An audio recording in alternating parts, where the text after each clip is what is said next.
Go to Canva and click video, landscape video, and let's click this plus button, blank, and let's change the color to pink and go to text.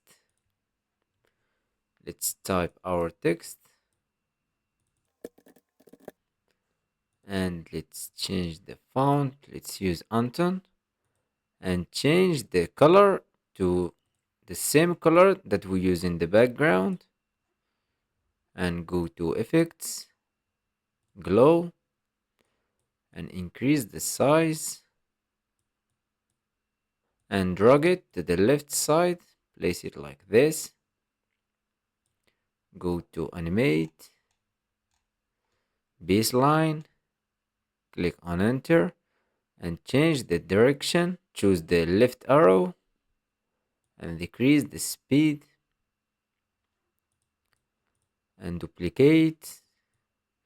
Place the next one in the opposite side. Go to animate and change the direction. Add new page. Let's click this zoom page to make the timeline bigger. Let's make 1 second in the first page and the second page 2 seconds. Adjust the duration of the text as well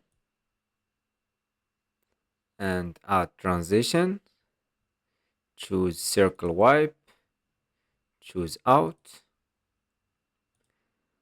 and go to uploads, and after uploading your image, let's drag it to the design, place it in the top of the layers and remove the background. Let's adjust the duration as well of this image, adjust the size, place it in the middle and go to animate, choose shake zoom and enter, and here's the final results. I hope you like this tutorial. Subscribe to the channel to learn more about Canva.